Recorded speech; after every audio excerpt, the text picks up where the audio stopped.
बांदी मां ख़बर इंदा हलूं त बांदी में क़त्ल कयल औरत उज़मा डायरी जो क़त्ल केस बांदी थाने ते दाख़िल। मौला बख्श डायरी, शाहनवाज़ डायरी ऐं मोहम्मद नवाज़ डायरी केस में जवाबदार नामज़द। पुलिस जवाबदारनि खे गिरफ़्तार न पई करे। जवाबदार असां खे मौतमार धमकियूं ॾेई रहिया आहिनि। खेनि गिरफ़्तार करे असां सां इंसाफ़ कयो वञे। उज़मा डायरी जे भाइरनि जी बांदी में प्रेस कॉन्फ्रेंस।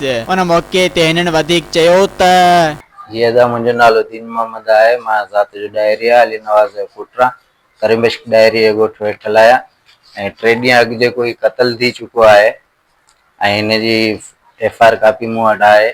FIR थी चुकी। जेके जवाबदार आहिनि अञा ताईं गिरफ़्तार न आहिनि थिया ऐं मां अपील थो कयां DIG खे त जेको सो आहे हिन ते कार्रवाई कई वञे।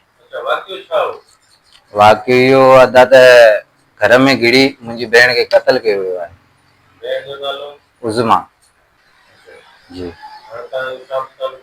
मुंहिंजो मुतालबो इहो आहे त सख़्तु कार्रवाई कई वञे ऐं जेको सो आहे DIG खे, दौड़ वारे खे ऐं शहीद बेनज़ीराबाद वारे खे मुंहिंजी अपील आहे त कार्रवाई कई वञे। जाली माली असांजो नुक़सानु आहे ऐं असांखे धमकियूं ॾियूं वञनि थियूं।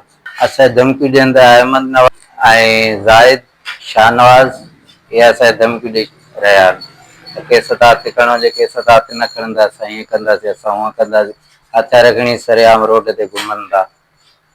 असांजे जाली माली नुक़सानु आहे। सब्सक्राइब कयो अवामी न्यूज़ HD खे ऐं ताज़ा तरीन ख़बरुनि लाइ ॾिसंदा रहो अवामी न्यूज़ HD।